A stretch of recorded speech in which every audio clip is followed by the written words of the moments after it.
My true story from California. My son said, "You're too old to have opinions." So I stayed silent, then spoke through my will. It was a Thursday evening when I walked up the front steps of the modest two-story house I had moved into 9 years ago, to live with my son, his wife, and their teenage daughter. After 20 years of quietly tending books at the Fresno Public Library part-time, I was heading home, tired but content, until the silence hit me like a brick. I unlocked the front door and stepped inside, expecting the comforting smells of bean soup or baking bread.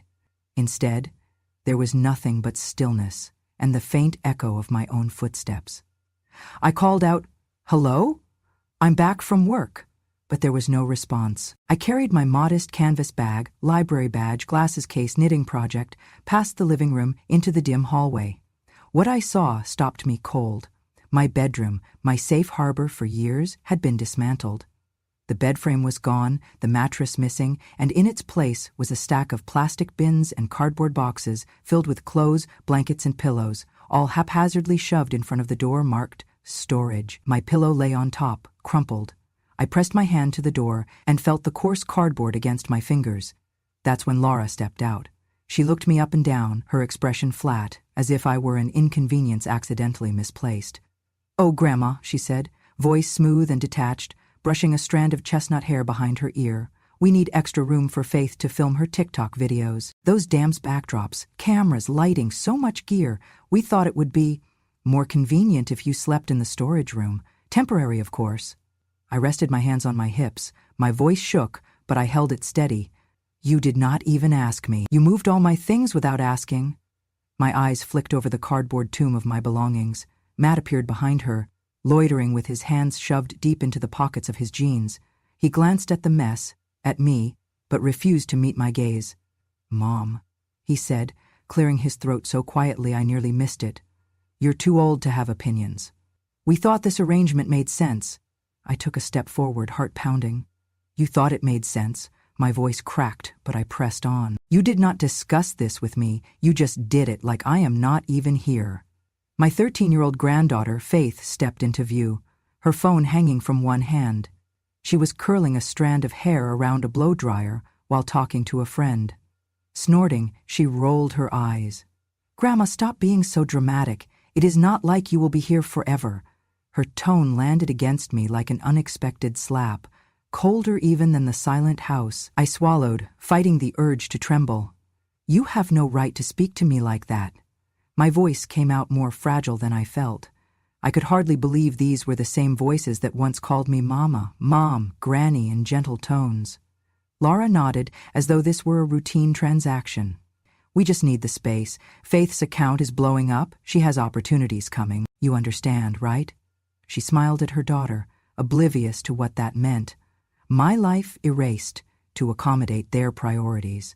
In the hallway light, the boxes looked like coffins for my memories. The framed photograph of my late husband at his high school graduation, the collection of stones and shells we brought back from the Yosemite camping trip when Faith was a toddler, the shawl he gifted me on our 50th anniversary, all shoved together in plastic bins as if they were trash. I swallowed hard. It wasn't the cold walls of the storage room I feared, it was what that shove represented. I followed Laura's words back to Matt. "You're too old to have opinions." Not spoken out of care, but disdain. He shrugged, hands still in pockets, looking more like a stranger than a son. "It's not personal, we just thought." He did not finish. No apology, no regret. I pressed my lips together. My chest burned. It always did when I was tired or hurt, but I blinked it back. "You did not ask me first," I said again, hoping some part of him still heard. He looked away and stepped past me, out into the living room. Laura followed, casting one last glance over her shoulder at me, then turned the corner and closed the door behind her, leaving me standing alone in the silence. Faith's voice echoed faintly from a speaker, and then we hit record, and boom, it felt like she had just cursed me with her indifference. I stood in that hallway for a long moment, breathing in the emptiness. The pulse in my ears grew louder than Faith's voice, thudding, insistent. I patted the cabinet by the door where I kept my library badge and knitting. My fingers brushed over the braided wool of the sleeves I had been working on, meant as a gift for Matt before I moved in. That gift now lay forgotten in one of those boxes. The smell of cedar and pipe tobacco clung to my coat. It was my husband's, and I brought it closer, inhaling deep. I closed my eyes and felt my shoulders drop. I was standing alone in a house that was not mine. Voices that I had once known as home had become instruments of exile. I wrapped the coat around me and, deliberate, turned toward the staircase leading to my new home. The boxes shifted as I passed, reminding me of the life that was boxed away. I gripped the banister, but I refused to break. I took with me the memory of my bed, the softness of its comfort, the warmth of its blankets, but I would not take with me the fear of becoming an inconvenience. I would sleep. I would survive. I climbed the stairs and paused at the threshold of the storage room. It was small, dusty, and smelled of old cardboard. But tonight, I told myself, it would serve. It would hold my body, if nothing else.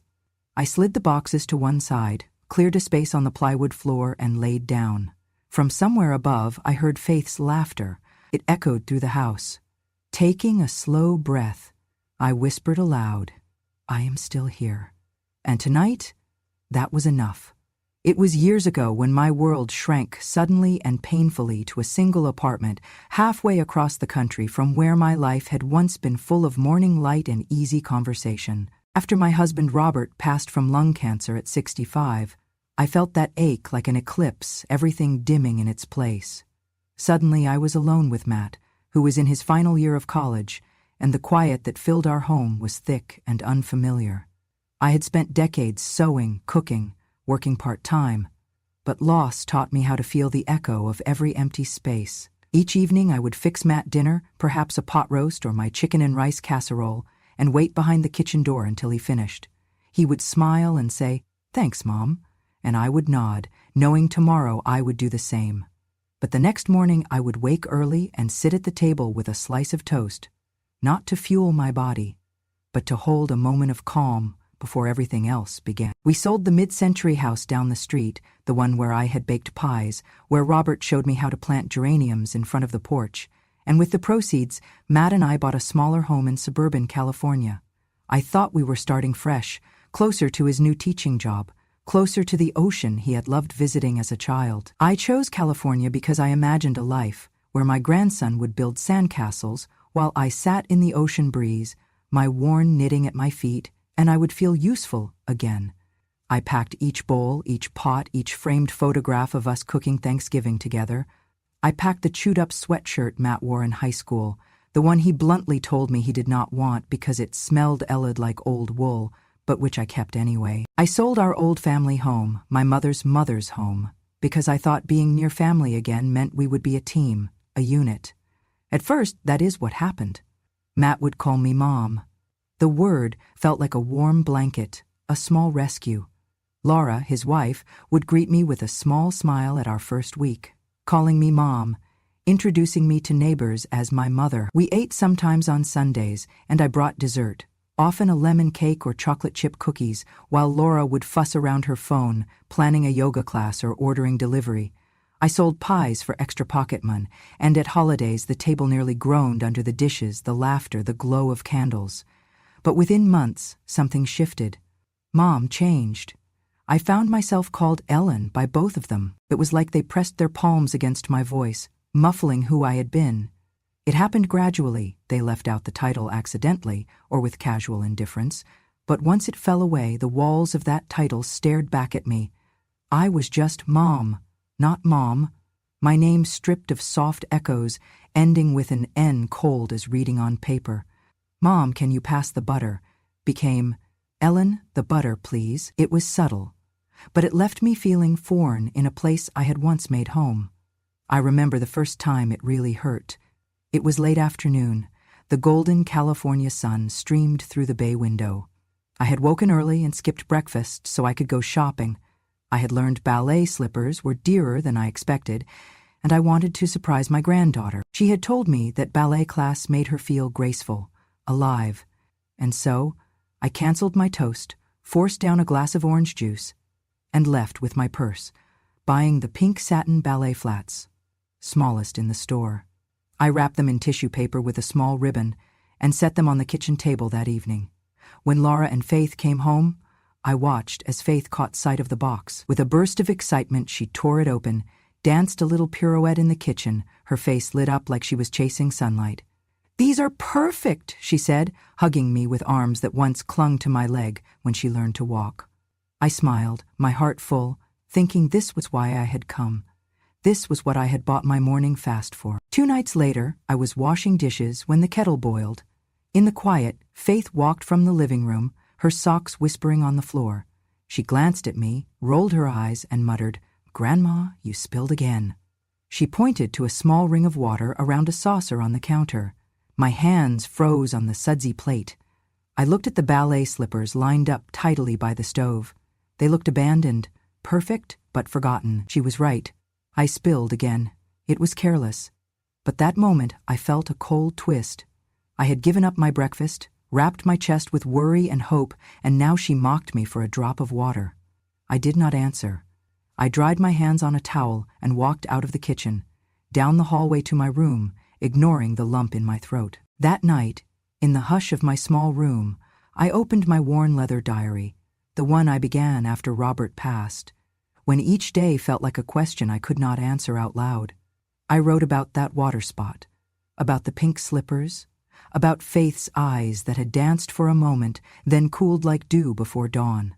I wrote for 3 hours, long after midnight, until my hand ached and the candle burned low. I wrote of the weight of my mornings without toast, the ache of a name changed, a daughter-in-law's glance sharper than I had ever felt before. I wrote, because a woman cannot lose her echo without remembering where her voice fell silent. I traced each letter carefully to keep my mind steady, to know that if the wind snuffed out everything else, my memory would not break. The next morning I did not speak of it at the table. I offered coffee and soft scrambled eggs. I moved the pink slippers to a shelf where Faith would see them every morning before ballet practice. I laid out a small plate with 2 biscuits and honey and set it in the kitchen nook before anyone woke. The smell of orange marmalade filled the room. I watched Faith dance out the door, head held high, her ribboned hair catching the light. I tucked a quilt around me and opened my diary again. On the page was the kind of resolve that only years of soft disappointments can forge. I would no longer be invisible. I would still care, but not at the cost of erasing myself. That day I typed a subject line in my email, "Mom needs a room." I attached a scan of my bank statement. Enough savings to pay my own way. No polite preamble, no explanation. Just the subject and the attachment. I included in the email that I would be moving out at the end of the month unless something changed. I hit send and felt my chest tighten, but I nodded at the quiet dignity of doing something rather than remaining crushed by silence. The ping of the sent message sounded like a small bell of dignity. I packed only a few quilts into a bag and returned the key for Mom's room to Laura with a note. "Thank you for your hospitality." I stepped into the hallway, feeling both lighter and ragged, but unbroken. I was giving up bricks of memory, but reclaiming my voice. And as I walked away, I carried with me the morning air that held a promise. I would go someplace I mattered again. It was past 8 o'clock when I came in from the grocery store, the paper bag heavy with vegetables and canned beans I was planning to cook for dinner. I paused at the threshold of the living room, noticing the glow from my son's laptop and the faint laughter of voices. I set the bag down softly and moved closer, as quietly as the creak of old floorboards in this house would allow. Matt was pacing beside the coffee table, phone pressed to his ear. He glanced at me but did not pause his stride. His voice was low, clipped. "Just say she's disoriented," he instructed. "She talks to the kettle sometimes, sleepwalking, whatever. That's enough, right?" I stood frozen behind the sofa, my heart squeezing in that moment between disbelief and something else. Fear, maybe? The kettle? My nightly companion when I brewed tea after reading or knitting? How could he use that as proof against me? I forced myself to breathe, taking a step back, almost knocking into a floor lamp. I bit my tongue and retreated, edging toward the kitchen for 3 quiet minutes of composure. I clutched the bag of groceries close to my chest like a shield. I had never been someone to lose my temper or my voice to something so orchestrated. Out of the corner of my eye, I saw Faith, my granddaughter. She held her phone in one hand, the other raised to record. She pointed it at me, smiling indulgently, then glanced at Laura and mouthed something. My heartbeat accelerated, and I thought the world had receded, leaving only the sharp realization that they were plotting, recording me, editing my words, building a case. A case for being disoriented, crazy, no longer useful. That glassy label meant not needed, forcing me out. Laura's voice floated down the hall, blissfully unaware she was still loud despite standing near the stairs. Stage 4 Alzheimer at 49? At least they'll take care of her. There was that nervous laughter again, a quick peal like she wanted to make a joke, cover the cruelty. And then, wouldn't that be a relief? Mom can finally sleep without forgetting where she is? My hands shook. I leaned against the countertop, gripping a jar of tomato sauce for balance. The storm of injustice and sorrow twisted in my chest. I closed my eyes and waited for them to finish so I could walk out and say something firm, motherly. But the calm that fell on me was not silence, it was resolution. I would not give them that moment of spectacle, not tonight. Without knocking, I opened the front door and stepped onto the porch, letting it close behind me softly. I pressed my palm against the glass, steadying my breath in the crisp night air. There on the porch light sat my phone. I slid it from my sweater pocket and dialed a number I had not called in years. "Josh?" I said when he answered. My voice was calm, but to me it felt new, like an anthem that had been buried under disappointment. "It's Ellen." I paused, waited for him to remember. "I need your help. Tonight." The porch light flickered off as I hung up, but my vision was bright, sharper than any clarity I had felt in months. I was no longer alone. I returned to the kitchen, where the world inside felt colder than the night air. I unloaded my groceries slowly, bag by bag, folding my arms over my chest as if guarding a fragile core. The living room was empty, Matt and Laura gone, Faith nowhere in sight, just crumbs of conversations and the echo of those edited words. Tomorrow I would begin something new, but tonight I would brew jasmine tea in silence and let the clean warmth seep into my bones. I would write again in my diary by candlelight, because words mattered, even the ones I did not speak aloud. Tonight, I understood I had the right to speak them on paper, on tape, on my own terms. I sat in my usual spot by the window, watching the porch light dance on the dark pavement. I touched 2 soft squares of knitting in my lap, closed my eyes, and imagined the first time I had taught Matt to hold yarn. Back then everything was simpler. Now the needles clicked steadily, as though marking time, one stitch at a time, weaving a life I intend to reclaim. I stayed there for an hour, until the lights inside went out. Then I headed to the bedroom, pulled on my nightgown, and set my phone down.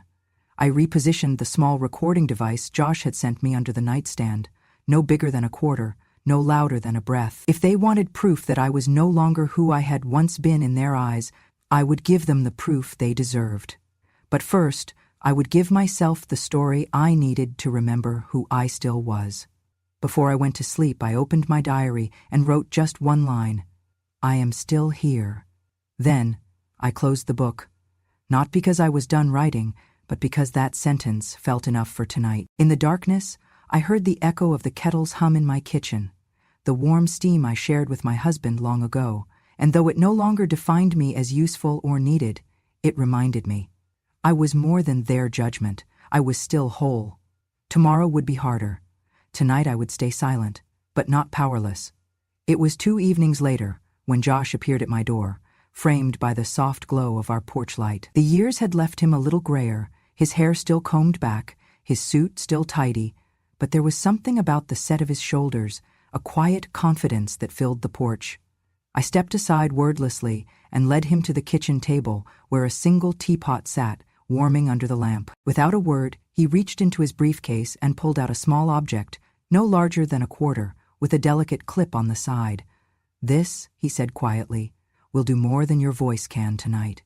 He clipped it into a silver hairpin I wore at the back of my head, the pin I bought on our last vacation to Carmel. The device was nearly invisible, and I understood instantly what it could become. Over the next days, I carried on as though nothing had shifted. I made pancakes for Faith after school, folded towels in the linen closet, dusted picture frames that held me on days I had felt less heard, less seen. But while my hands were busy, something else was working too.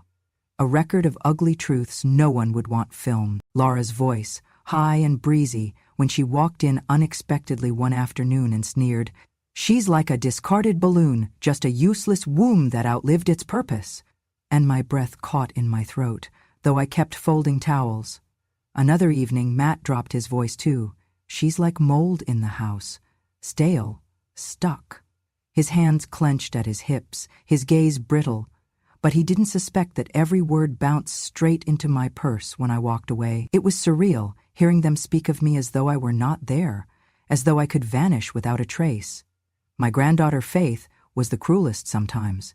One afternoon she stood in the living room mimicking my voice, just your everyday stop and spooning speech, while pointing her phone as though filming a tutorial. "Grandma's voice is so funny," she said, lips curling into a mock sweet that made my spine stiffen. She took it, her phone close to my face. I stayed calm. In time, after she finished, I gently stripped the pin from my hair and slipped it into my bag, preserving the evidence, not letting her see I knew. Late that night, the memory of that moment prickled my thoughts. The way she lifted my pin without asking. The way her phone screen glowed blue and cold as she held it aloft. That's when I had realized the gravity of what I carried. Then, as I replaced the device, I removed the battery cap, carefully, discreetly, so there would be no noise to give it away. I tucked it flush with the wood of my bedside table drawer. It slipped from sight. I closed the drawer with the ease I had learned over these weeks. No hint, nothing to betray what I was doing. But I felt powerful. Josh called the next morning to check on me. I said I was fine, no need to come, I would manage from here. I felt a strange determination blooming inside, the kind that told me my worth was not measured by the approval of those who reduced me to convenience. Every day, I kept the device hidden, letting their voices spill secrets they thought safe behind closed doors. But I had found my own door, and I was holding the key. The recordings fit neatly together, like dark puzzle pieces of reality. I played a segment once, late at night, alone, pressing play and hearing Laura deliver that poisonous phrase. I held the room with nothing but my own breath, and I recognized a feeling I hadn't felt in years, a warmth that came from owning the truth. A week passed before I was ready to do anything else. In the evenings I wrote, not in my old diary, but in a brand new notebook, labeled simply Evidence. My entries were brief: date, time, speaker, quote. Clean, sharp, irrefutable. My handwriting felt decisive. Josh had said, "Evidence is a language the law understands." So I spoke it in the neatest letters I could. During those days, I also began going through our papers. Statements, deeds, wills, stock certificates, all stored in the spare room under lock. I pushed aside layers of dust and took inventory. I logged every account, every shared asset. I could feel the weight of all I had given them in trust. But now I knew trust alone was not enough. I would turn those pages into proof of what I still controlled. All the while I moved with calm deliberation, no shouting, no hidden cameras, just a simple device in my hair that captured voices and kept my words off their lips. I imagined sending them what I had gathered someday, and the thought brought a relief deeper than any cup of tea. One afternoon, Faith nearly opened the drawer. I watched her hand creep toward it as we stood side by side setting the table. My heart beat fast enough to echo. Her fingers paused. I swallowed and offered to help with the plates. She shifted, nodded, and left, her phone tucked into her pocket. I closed the drawer and wiped my thumb across the grain of wood, as though claiming the space again. Now I felt ready. I was no longer the quiet grandmother fading into wallpaper. I was a witness. And soon I would speak, but only after the evidence spoke forever. That night, as I lay in bed, I held the hairpin in my hand. I traced the device with my fingertip, then placed it beside my journal. There, under the lamp's glow, I wrote a single line. I have a voice that cannot be erased. It was true, and for the first time in a long time, I believed it. It was early morning when I arrived at Josh's office. The sky was still soft gray, each breath of air crisp with the promise of change. Josh greeted me with a nod, placing a familiar mug of black coffee before me. We sat at his desk, old wood flecked with the years of documents processed and quiet assurances given. "I admire your resolve," he said quietly. "This is not easy." I nodded once, swept a stray silver strand behind my ear, and laid out a folder I had carried in my coat. "These are all the accounts I hold jointly with Matt: stocks, savings, miscellaneous bonds." I tapped the top document. "I want them out of his name." He raised his eyebrows but did not hesitate. "You understand what you are doing?" "Yes," I spoke evenly. "I do not owe him anything, not after tonight." The memory of what I had gathered weighed clear and cold in my mind. First, we drafted the new will. I decided on 60% of my estate to go towards Silver Wings Foundation, a non-profit that shelters elderly women who have been abandoned or mistreated. These were women whose dignity had been chipped away until they felt invisible. I wanted to honor that, my gift as a witness. Next, 40% went to Amelia, the registered nurse who had cared for my husband during his final months. She had no obligation to me, but she sat beside me during the nights when grief was too loud to bear alone, helping me tie shoelaces, reminding me to shave, urging me to eat. I had taught her to read when she barely knew her letters, her name, the alphabet she traced with trembling fingers. I wanted Amelia to have something of mine, something she could claim as hers, done by lasting kindness. Josh watched me write out the clauses and sign. Then he slid across a deed transfer for the stocks. I withdrew my signature from the shared account technologies and inserted it into a sole provider clause. Finally, he led me to the bank. It was quiet at this hour, the lobby still echoing faint footsteps of cleaners. We approached the safe deposit area. He entered his code, handed me the key, and I opened the black steel door to reveal a small safe. Inside lay a single envelope addressed to Josh, and beneath it something smaller: my USB. Musty leather journals, the hairpin recorder, a few legal receipts. "Why here?" I asked softly. He smiled a gentle half-smile. "So it is not your home children can search without cause." I placed the USB inside, together with a note in my handwriting. "If I die unexpectedly, medical accident, disappearance, whatever, open this first. Justice exists here." Josh nodded. "Good." We left the bank together. He walked me to my car and finally asked, "Ellen, do you want me to deliver the notice, or would you rather—" I looked up. There was a stillness in his eyes that mirrored my own steadiness. I paused. "I want to do it myself, by mail." He nodded and uncluttered a single envelope from his briefcase. Inside, a typed letter giving 30 days' notice that I would be vacating the house. He sealed it for me. When I drove away, I held the envelope in my lap, breathing in the clean morning air. I did not feel cruel. I felt necessary. I had agreed to disappear from their expectations, not to disappear from life.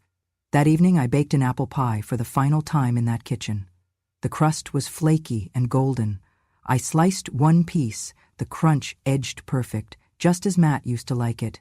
I placed it on a paper plate, covered it carefully, and tucked it into the mail notice envelope for delivery later. Later that night, I took everything I would need: a small suitcase, my knitting, a few journals, and that ring I had worn since Robert's death, and I left.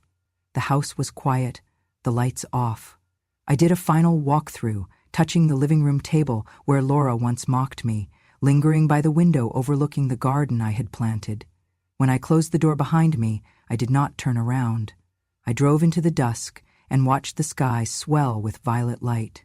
I felt no regret. I had learned the power of my own worth. I had given away everything that tethered me to a life I no longer shared, but I held something they did not: my dignity. At a little guest house near the foothills, I set my suitcase down, tucked the pie into a basket, and settled in. I brewed a cup of tea, pulled out a notebook, and began to write the first letter of the next chapter. I had stayed silent for long enough. Now I signed with intention. I spoke without raising my voice. I signed with clarity. And I finally chose peace. That night I slept with drive and determination humming beneath the quilt, confident that even when I stopped speaking, my actions would echo. It was the morning I baked one last apple pie in that kitchen I'd called home. The house was still and empty of voices. I measured each ingredient with precision, the way I always did: 2 cups of flour, a pinch of salt, 6 crisp Granny Smith apples sliced thin. I rolled the dough with steady hands, humming a lullaby Robert used to sing. As the pie baked, golden steam curled into the air, sweet and heavy with memory. While it cooled, I sat at the table and laid out everything I intended to send. A single dried apple slice, long kept in a glass jar, labeled Matt's favorite crisp edge. The original family photo, unedited and uncropped. Me standing at the table, arms wrapped around my smiling grandson. The small USB drive containing every recording I had gathered, and a folded letter in my handwriting. My voice might not be loud enough to reach your world, but the recorder hears clearly. Once the pie cooled, I sliced a perfect wedge, thin, crunchy edge, soft in the center. I wrapped it carefully in a piece of parchment, then placed it inside a simple brown box I'd purchased at the post office. Beside it went the dried slice, carefully labeled, the photo, the USB, and the note. I closed the lid and tied twine around it. I drove early in the afternoon to the post office near the foothills. The sky was overcast, light drifting like old promises. The postal clerk scanned the box, set the receipt in my hand. I nodded, voice barely a whisper, "Thank you." Then I turned and walked outside, leaving that chapter behind. The next evening, I sat by the fireplace in my little guest room, sipping chamomile tea when my phone lit up. Matt? Then 5 more calls. Then text after text. "Mom, what is this? Why did you send that? Please answer." A final message, almost pleading, "Are you okay?" I turned the screen to silent and placed the phone face down on the nightstand. I let it lie there, unanswered and cold. In the dark, I thought of the first time Laura had called me an object, a useless womb who outlived her purpose. It had hurt in a way I couldn't name. Until tonight. Now, that voice was safely boxed in digital memory, a testament to their cruelty and my clarity. It meant I had no reason to stay silent any longer. Late that night, I opened the letter again and placed it beside the photo and pie crust crumb. It would stay with me always. A reminder of when I chose to leave invisibility behind. I traced my name beneath the words, Mother, Elan. I thought of the house I no longer lived in, how nearly every whisper from within was still mine, until I made them stop. I remembered the boxes of mementos shoved into storage, the rooms that held my memories now empty of me. But in my hands that night, I held something far more powerful, a voice that would outlive them all. I let my eyelids close, and for the first time in months, I felt a quiet freedom settle around me. The house might have been cold and hollow, but here, in the soft hush of a new place, I felt somehow warmer. Tomorrow I would send the notice. Tomorrow I would continue with the next step. But tonight, I could rest, knowing that I had finally spoken, even without saying a word. That slice of pie was gone. But what remained was unmistakable. I had left with dignity, not with anger or brokenness. And as I drifted to sleep, the recorder's voice was quiet, but its message would echo far beyond walls. It was a late autumn afternoon when I arrived at the cemetery. The sky was slate gray, and a soft breeze stirred the golden leaves at my feet. I carried with me a small, dried apple twig, slowly pressed and fragile, a token of memory and closure. I paused at the gate and took a steadying breath before walking down the path toward Robert's grave. Nearly a decade had passed since I laid him to rest, but today felt like returning to a chamber of the heart I had kept open, just to close it properly, once and for all. The grass was damp underfoot, each step imprinting a finality in my mind. Other graves passed in solemn rows, each headstone a story paused. When I reached Robert's marker, set in polished granite with the words beloved husband and father, loved quietly, fought fiercely, I knelt and placed the twig gently against the base. I traced his name with a trembling hand, as though seeking a tether in my own memory. "Me kill me with silence," I whispered in that language we shared in moments when English felt too clumsy, "but I live again with the memory you left." I tilted my head upward, closing my eyes. The breeze brushed my cheek like a sigh, as though answering back. I sat down on a nearby bench, folding my hands into my lap. The pinched ache in my chest had softened into acceptance, into a quiet pride in all I had endured and overcome. I studied the stone. I thought of the dinners we cooked together, the way he'd whistle while washing dishes, the sound of rain against the kitchen window when we read by lamplight. As the sun dipped low, I sensed someone approaching. I did not need to look. The weight in the air told me it was Matt. I rose when I heard his voice underneath the wind. "Mother?" He sounded brittle, his voice hushed as though he were inside my chest. I turned slowly, watching him step onto the grass. He wore a coat too light for the season, like a last-minute apology. He stopped a few feet away, eyes red-rimmed. "Mother," he began again, his voice cracking. I'm sorry. I didn't know how much you were hurting." I kept my gaze on the gravestone. I traced the letters with my fingers. Robert's name, our years together. It felt steadier than looking at Matt. He swallowed, stepping closer. "I screwed up. I know that now." I exhaled slowly. "You don't need to understand anymore. No apology could rebuild what had been chipped away. I've played my part. I had walked through every scene they wrote for me, played every role, caregiver, grandmother, silent guest in my own home. Now that act was over." He flinched, but did not press further. The silence hugged us both. He rubbed his coat collar, looking down as though the grass held the answers he could not find. Then he looked up. Can we talk?" I turned back to the gravestone and rested my hand on top of it, a gesture of farewell. "There is nothing to say," I offered gently. "Just truths I have already signed." He nodded, as if he finally understood. He stepped back, took one last look. "Goodbye, Mother." His voice softened to a breath. Then he turned and walked away. I watched his shoulders recede, the space between us growing, safe, final. I stayed another moment, letting the breeze stir the leaves around us. I closed my eyes. I felt a wash of relief, not bitterness, not pain, just the quiet certainty that this was the end of that chapter. I stood and brushed a stray leaf from the footstone. I straightened the apple twig and left it neatly beside Robert's name. I walked away from the bench without looking back. My steps were calm, measured. The path led through fallen leaves toward the iron gate.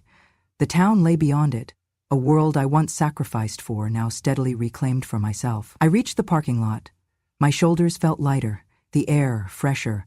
I opened the car door and slid inside, unwrapping a small packet tucked in my coat pocket. It held 2 dried squares of apple, kept safe since parting from that kitchen. I tasted one and closed my eyes. It was tart, crisp, whole. Tonight I would bake a pie. For myself, not for them. And tomorrow I would begin again. I started the car, ready to drive away. The cemetery lay behind me, still and silent. I breathed deep and knew I had chosen myself, and that was more than enough. As the engine grew quiet in the dusk, I whispered to the empty seat beside me, where his jacket still hung, "I am here. I am whole, thank you." And I drove home. It was early spring when I moved permanently into Josh's cottage, nestled against the foothills where lavender and sagebrush grew wild along the garden path. I had carried only 2 suitcases, one with clothing and journals, the other with knitting, and a small wooden box full of letters I would never send. Josh met me at the door, his eyes gentle, his presence steady. Without ceremony, he showed me to the guest room, already warmed by sunlight. A kettle stood on the stove, and the scent of chamomile tea drifted through the air. As I settled into the small living room, he poured a cup of tea and placed it beside me. Exactly as he remembered, 2 spoons of honey, the tea steeped for 3 minutes.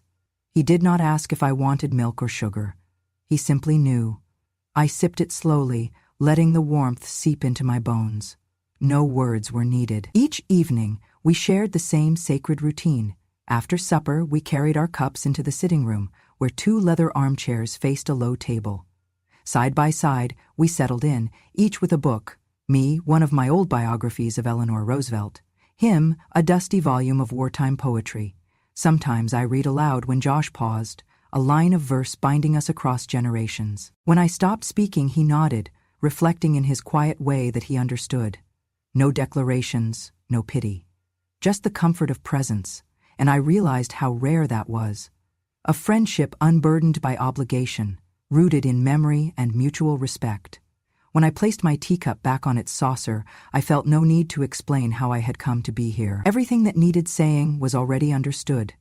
That I had felt lost, and now I had found a place where I wasn't expected to disappear into silence. One afternoon, I found a letter at the door, postmarked from another town. It was from Amelia. Dear Mrs. Ellen, I hope this finds you well. I am delighted to share that my new clinic, Renewal Health, is finally open. There's a plaque above the door with your name on it. I wanted you to know that your kindness lives on. You helped me learn to read those first words, my foundation. Please know that if you ever need rest or company, the door is always open. I folded the letter slowly with trembling fingers, the paper soft under my hands. A vision formed.